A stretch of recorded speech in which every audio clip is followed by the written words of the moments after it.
손을 떼도 됩니다. 그게 한 몇 달 전에 업데이트 됐어요. 또 이런 영상을 찍어놔도 또 업데이트돼서 또 바뀌거든요. 네.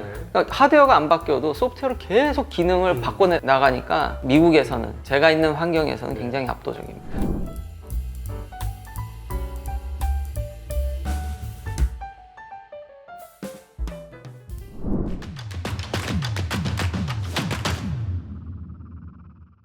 안녕하십니까. 증시각도TV 시청자 여러분, 투자 여러분 반갑습니다. 오늘 아주 특별한 시간 25년을 맞이해서 정말 특별한 손님을 모셨습니다. 정말 쉽게 모시기 힘든 분이고 개인적으로 제가 테슬라에 대한 그 지적 세례를 받게 하신 분이고, 테슬라를 알게 하셨던 분이고, 이해도를 갖게 하셨던 분. 그래서 2020년에 제가 8월에 테슬라에 대해서 이야기할 때 바로 언급드렸던 바로 그분입니다. 일렉트로캠님 나오셨습니다. 예. 초대해 주셔서 감사합니다. 네, 이렇게 나와주셔서 너무 감사합니다. 그러니까 예전에 언급해 주셔서 그 기억에 너무 감사드려서 또 용기 내서 이렇게 나오게 해주고, 너무 좋은 데서 이렇게 초대해 주셔서 제가 너무 감사드립니다. 감사합니다. 일렉트로캠님은 사이언티스트이자 엔지니어이신 분이에요. 그래서 사전에 저희가 조금 이 영상 찍기 전에 좀 몇 가지 얘기를 했는데 제가 알아들을 수 있는 이야기는 몇 개 없더라고요. 아닙니다. 테슬라를 보는 일반인이시잖아요. 근데 그렇죠. 일반인 분임에도 불구하고 제가 테슬라에 대해서 가장 많은 배움을 가지게 되었던 핵심적인 이유가 뭐냐면, 중간중간에 배터리 관련된 이야기를 초반에는 많이 하셨어요. 2020년에. 그렇죠? 근데 이거는 딱 듣다 보니까 이거는 일반인이 아니고 거의 학자 수준인데, 그러면서 말에 대해서 굉장히 신뢰하게 됐고, 또 하나는 그 테슬라 얘기하실 때 일반인의 눈으로 이게 시장성이 어떻게 될 것인지를 본인의 감성으로 표현을 해주셨는데, 저는 그게 굉장히 와닿더라고요. 간단하게 그러면 질문 하나 드릴게요. 그 채널에서 많이 말씀하셨지만 전기차에서 이제 내연기관차 좋은 걸 누가 준다. 예를 들어 뭐 S클래스나 그 이상이 되는 차를 준다. 그럼 타시겠습니까? 이제는 못 하겠는데요. 타기가 쉽지 않죠. 전기차가 주는 이제 조용함? 일단 진동이나 이런 게 아예 비교가 안 되니까요. 그러니까 모든 전기차가 그거는 갖고 있는 특징에다가 테슬라가 FSD가 어느 정도 올라와서 미국에서는 특히 너무 좋아져서 로보택시 갈 것 같은 느낌을 계속 주는. 근데 제가 모니터링 실제로 타이틀도 슈퍼바이즈드고 그런 상황에서는 요즘 뭐 출퇴근 하는데 거의 개입 없이 하니까요. 예전에는 그마저도 이제 주차장에서 대로까지는 차를 나가줬어야 되는데 이제 주차장마저도 지금 막 나가려고 하니까 거의 개입하는 게 없고, 자동 주차도 굉장히 좋고, 그러다 보니까 내연기관을 아무리 좋은 걸 줘도 타기가 편의성에 있어서는 저는요, 제 취향으로는 이제는 쉽지 않을 것 같습니다. 한국에 오셔서 테슬라 타보셨죠? 근데 그쵸, 한국과 그 미국 차이는 너무 현격히 나더라고요. 그쵸. 너무 차이가 너무 많이 나서 실제로 다른 차도 BMW나 뭐 현대 아이오닉도 그렇고 크게 차이가 나진 않더라고요. 그러니까 한국은 그냥 오토크루즈라고 표현되는 오토파일럿 이 정도 수준이지. 그렇죠. 좀 아쉽죠. 한국 분들이 제가 느끼는 것만큼 느꼈으면 좋겠는데, 그렇죠. 주식은 그냥 테슬라에 관해서 모든 걸 얘기하다 보니까 주식은 사이드긴 한데, 사실 전 차가 좋아서 차를 타보고 이게 미래겠다라는 생각에 그냥 어쩌다 이제 차도 사고 투자도 하게 돼서 요즘 테슬라도 너무 다시 또 핫해져서 그래서 이제 좋은 건데, 이런 접근 방식을 한국에서는 갖기가, 옛날에는 근데 테슬라가 한국을 좀 케어해줬던 것 같은데, 이제 너무 차를 많이 팔다 보니까 한국 시장의 사이즈라든지 그런 게 좀 안타깝죠. 그리고 AI가 되려면 데이터도 많이 얻어야 되는데, 한국 나름의 데이터 교통 특성이 있을 텐데, 미국도 동네마다 약간씩 편차가 존재하거든요. 그렇겠죠. 실리콘밸리에서가 제일 잘 작동하는 것 같아요. 일론 머스크도 실제로 언급을 했었고, 근데 여전히 제가 그걸 보고 로드트립을 가서 다른 동네를 가보면, 새로운 동네 가면 지리에 여전히 익숙하지가 않은데 그건 확실하게 다 가주니까. 하지만 이제 제가 좀 더 모니터링을 좀 세게 해야 되고, 저희 동네에서는 뭐 그래도 공사 구간까지도 다, 예를 들면 역주행하는데 여기 공사하니까 길 막고 뭐 콘 놓다든지 이런 것까지 다 찾아서 하거든요. 그러니까 예를 들어 그 중앙선을 잠깐 넘어야 할 수밖에 없는 상황을 다 인식을 하는 거죠. 그 중간에 사람이 뭐 스탑사인 서 있는 것도 옛날엔 그러지 않았는데 계속 이게 업데이트 되다 보니까. 근데 미국에서는 이 정도 수준인데 한국에서는 오히려 현대 자동차 같은 경우는 카메라 같은 경우 보면 알아서 내비게이션 상에서 그 위치를 기억했다가 속도도 줄이고, 오히려 편의성에서는 현대 기아차나 그리고 BMW 같은 경우는 이런 디스인게이지 되고 인게이지 되는 과정이 굉장히 부드럽고, 오히려 참 그런 걸 느끼기에는 좀 한국에서는 분명히 불만 사항들이 있을 텐데, 그 소비자들의 그것도 충분히 저도 느낄 수 있어요. 그래서 좀 한국도 좀 잘 신경을 써줬으면 좋겠고, 미국만큼 빨리 좀 됐으면 좋겠습니다. 제가 테슬라를 타고 딱지를 수십 개를 끊었어요. 근데 시선을 띄고도 자동으로 갑니까? 손은 확실히 띄시더라고요. 예. 한국 같은 경우는 손만 띄어도 빨리 손 잡으라고 자꾸 그러고. 이제는 손 떼죠. 그 전에는 손을 올리라고 했고요. 저는 이게 습관이 이렇게 돼가지고 이게 딱 맞춰서 놓으면은 이제 울리진 않았는데, 그 기분이, 그래서 저도 가끔 그래도 계속 손을 얹히긴 하는데, 지금은 이제 실내를 모니터링해서 손을 떼도 됩니다. 그게 한 몇 달 전에 업데이트 됐어요. 엄청나게 편하겠습니다.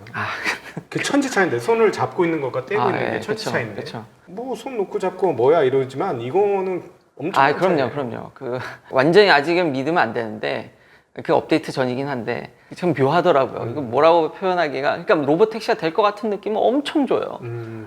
이 차를 타는 사람들한테. 소프트웨어에서 정말 막강한 게, 아마 최신 버전에서는 밤에도 정확히 절 보거든요. 앞을 보는지 안 보는지를 굉장히 모니터링을 잘해요. 거기도 그러면 딴 데 보면은 뭐라고 경고? 뭐라 하죠.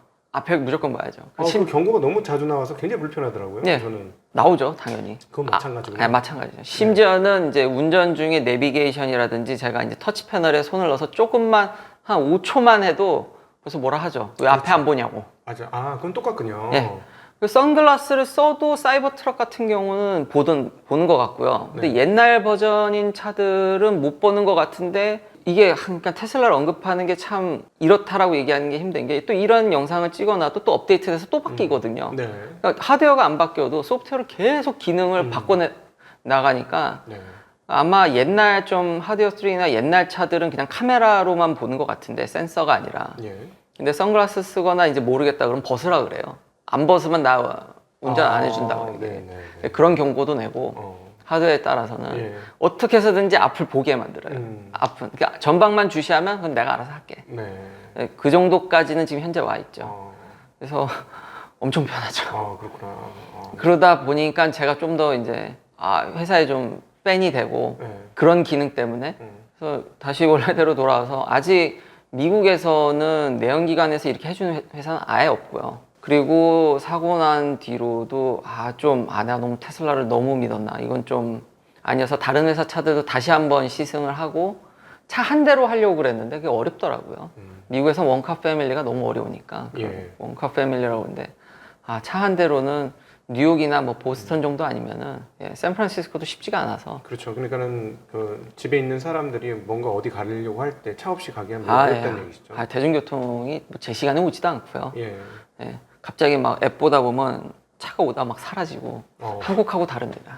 한국의 그 뛰어난 인프라하고는 다릅니다. 그래서 차가 반드시 필요해서 전기차로 내연기관은 못 하겠고 전기차를 타야겠다 싶어서 했는데도, 이런 소프트웨어나 이런 쪽에 있어서, 그리고 슈퍼차저라든지 인프라라든지 이런 것 때문에 저도 테슬라가 다 좋은 건 아닌데 아직도 미국에서는 제가 있는 환경에서는 굉장히 압도적입니다.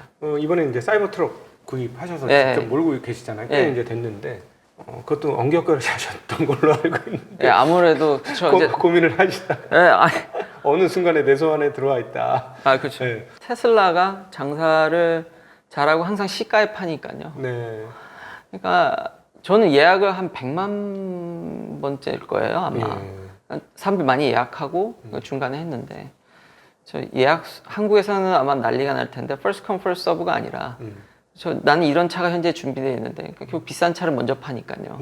그걸 살 수 있으면, 그 전에는 아주 초창기에 이제 정말 비싸게 주신 분들, 뭐 일론 머스크 사인이라든지, 그 다음은 이제 제가 파운데이션 모델을 샀는데 그때 뭐 주식을 오래 보유한다든지 테슬라 주식을 그런 사람들, 아니면 그러면서 이제 몇 주 이상 보유한 사람한테 먼저 사게 해준다든지 뭐 이런 프로모션도 했었습니다, 미국에서. 그러다가 갑자기 어느 그 차가 한 대 필요한 상황에서 렌트카로 견뎠는데 그 기름 넣고 이런 거를 너무 오래간만에 하니까 못 하겠더라고요. 정말? 기름 안 넣는 것도 너무. 기름 넣고 정비소 가는 게 세상 불편한 일인 건 알게 되죠. 전기차를. 전기차 타면 그거 정말 알게 되죠. 아, 사람들이 충전 오래 걸리지 않냐.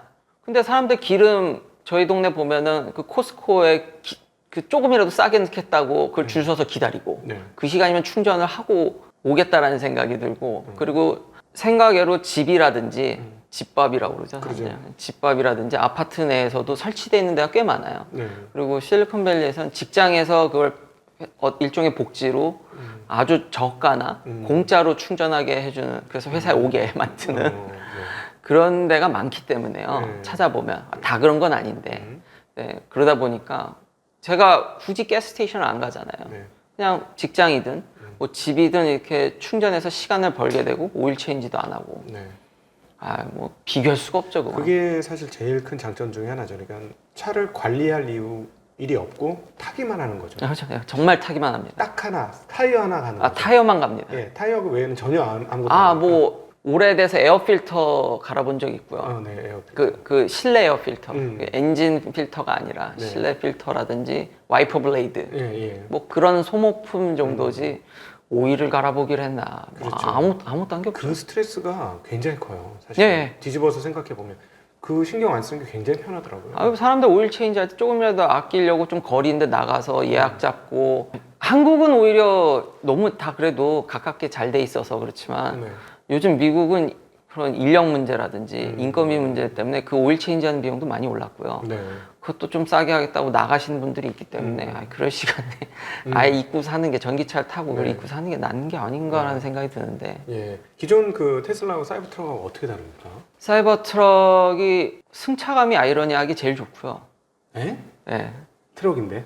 근데 미국은 픽업 트럭을 좋게 만드는 편이고요. 예. 아무래도 이런 서스펜션의 그 범프라고 하나요? 그런 공간이 많다 보니까 승차감이 오히려 그 사이버 트럭만의 특징이라기보단 픽업 트럭 자체를 미국은 워낙 좋게 만들다 보니까. 근데 사이버 트럭도 그 특징을 그대로 따라가고요. 아니 이게 좀 딱딱해서 쿠션이 굉장히 안 좋을 것 같아요. 아니요, 되게 부드러워요. 아 그렇습니까? 에어 서스펜션이 들어가 있는데 그때마다 바뀌는데 승차감이 굉장히 좋고요. 놀랐습니다. 지금까지 타본 테슬라 중에서 제가 다 가져봤었는데 네. 제일 좋고요.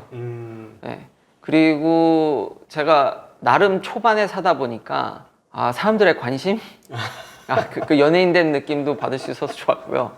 신기하게 생겼잖아요. 그렇죠. 신기하게 생겼죠. 예. 네. 저희 동네는 이제 흔해서 심지어 제가 사는 동네도 이제 트럭들이 사이버 트럭이 많아져서 네. 그렇게 이제 뭐 관심을 받지는 않지만 여전히 동네를 좀 벗어나면은 네. 캘리포니아 내에서도 사진 찍는 사람 많고 네. 그런 경험들도 재밌었고, 신기하게 생긴 거에 대한 만족감? 그러니까 대부분 트럭에 오서는 만족감이지 않나 싶긴 하네요. 만족도는 굉장히 높습니다. 그거 말고도. 근데 너무 커서 운전하기 힘들죠. 미국에서는 괜찮은데 한국에서는 쉽지 않을 것 같긴 그쵸. 해요. 왜냐면 한국에서 F150이 돌아다니는 걸 제가 못 봤거든요. 있어요. 가끔 있어요. 예, 가끔 있죠. 네. 근데 여기 오는데도 전 한 대도 못 봤거든요. 아 그렇죠. 한 달에 한 번 보기 힘들어요. 네. 네. 근데 미국은 아마 캘리포니아는 그러니까 좀 타이트한데요. 네. 텍사스 같은 경우는 아마 주차 공간이 픽업 트럭에 맞춰져 있어서 사이버 트럭이 돌아다니는데 크게, 그러니까 좀 각져서 좀 커 보이지 네. 크기는 F150 수준이기 때문에요. 예. 그래도 큰 차죠. F150 자체가 미국에서 크기 그러니까, 때문에. 그러면 한국에서 저기 그 아파트 지하 주차장에 넣으셔야 되는 분은 이거 하시면 안 되겠네요. 한국 주차 사이즈로는 쉽지 않을 것 같아요. 문이 안 열리겠네. 예. 그 덴트를 걱정할 필요가 없어서 철판이잖아요. 네네네. 스테인레스. 아니 내가 문제가 아니고 남이 문제. 그렇죠. 그렇죠. 큰일 나죠. 그쵸. 내가 문을 여는 순간 큰일 나는 거니까. 그렇죠.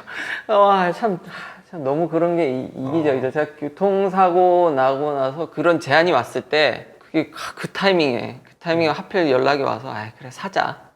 그래서 차도 필요하고 친구들도 제가 사이버 트럭 산다니까 다 수긍하는 분위기더라고요. 네네네. 그러니까 미국에서 픽업 트럭을 타는 이유가 나이 드신 분들이 많이 타시고 아이러니하게. 그렇구나. 예. 지금도 설베이 해보면은 안 죽지 않으려고가 1등이에요. 픽업 트럭을 타는. 미국 사람조차도. 그러니까 차들이 점점 커지잖아요. 네. 그게 이제 미국의 문제인데. 네. 그러니까 보행자 안전 규정도 없고 그러니까 그런 각진 디자인이 가능하고 네. 점점 차가 무거워지고 있죠. 미국에서 지금. 아 그래요? 오히려 예. 에너지 효율을 따지는 게 아니고. 그쵸, 아이러니하죠. 네. 효율을 따지면 경차가 많이 팔려야 되는데 그렇죠. 그게 아니라 안전성 때문에 네. 사람들이 큰 차를 더 선호하고 SUV 그 짐을 많이 실다 보니까 여전히 SUV를 더 많이 선호하고 그런 차량 판매 랭킹 보면은 다 SUV 그렇죠. 픽업 트럭 여전히 판이죠. 환경적으로는 사실 도움이 그나마 나름 그냥 전기차를 타니까 효율이 내연기관보다는 월등히 좋죠. 100kW 정도 수준이 되는 거죠? 사이버 트럭은 100kW가 넘습니다. 어, 100kW가 넘고요. 한 123인가 130 좀 안 될 거예요. 그 사이 언저리. 최대 얼마까지 타보셨어요? 로드트립도 했죠. 이미 그걸 몰고 그러니까 어, 충전 시스템 잘 돼 있어갖고 끝까지 밀어붙이진 않아 보셨겠구나. 네, 전혀요. 그러니까는 중간에 쫙 최대한만 뭐 몇백 킬로까지. 그럴 일은 없는데 일단 표시로는 풀로 채우면 한 300마일 이상은 가거든요. 그러니까 그럼 480km인데 하이웨이에서는 전비가 떨어지니까요. 그렇죠. 전기차는 전비가 그 정도까지는 안 갈 텐데 그러니까요. 예전에는 그런 충전 인프라가 부족했을 때는 주행 거리에 그걸 많이 신경을 썼죠. 네. 길게 가는 차가 더 좋고 그런 거에 저도 영상을 올리기도 하고 했는데 지금은 인프라가 너무 잘 돼 있어가지고요. 그거를 300마일이면은 어떤 차든지 간에 300마일 이상 간다 그러면은 근데 미국은 이제 오지라든지 내셔널 파크의 어떤 캠핑 사이트 그러니까 충전이 잘 안 되는 그리고 내셔널 파크가 워낙 크니까요.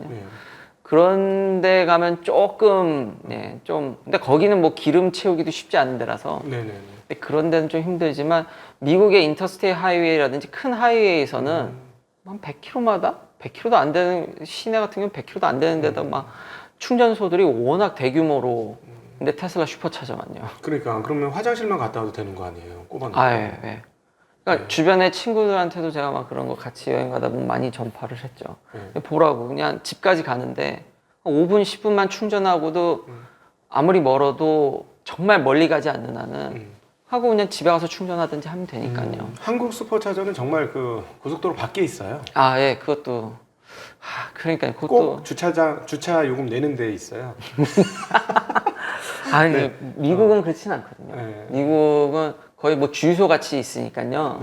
그런 하이웨이 바로 나가는데 대부분 다 있거나 아니면은 이제 음식점 옆에 휴게소 같은데 막 대규모로 캘리포니아 같은 데는 뭐 캐러맨스에 가면 몇백 개씩 있으니까 100개 아마 뭐 이쪽 사이트에 뭐 100개 가까이 있고 뭐 저쪽 사이트에 100개 아마 도처에다 널려 있으니까요. 그러면은 최근에 이제 테슬라에서 슈퍼차저 쪽 인력을 확 줄였던 게 깔 만큼 충분히 깔았다는 판단 때문인가 보죠.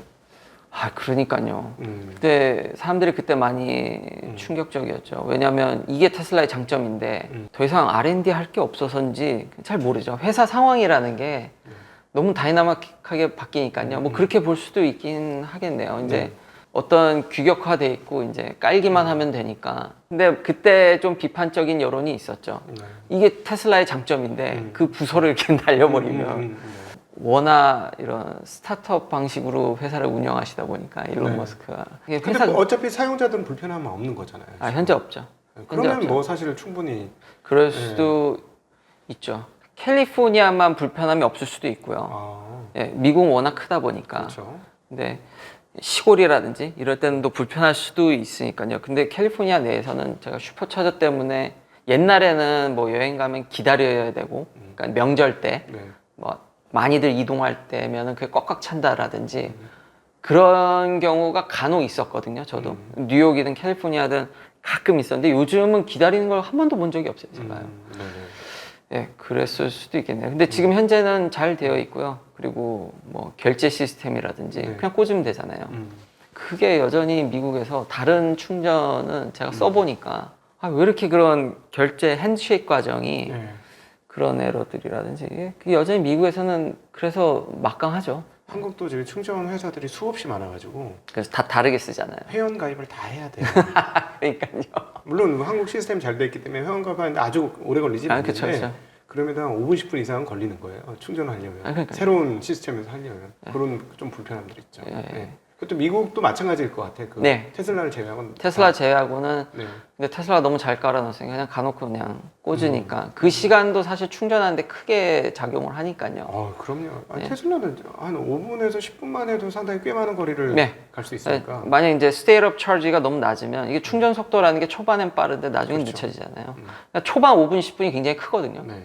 한국 정도 4,500km를 왔다 갔다 한다고 하면은 그 5분, 10분만 기름 넣듯이면 충전해도 그 그렇지. 원하는데 만약에 충전소가 대부분은 있기 때문에 네.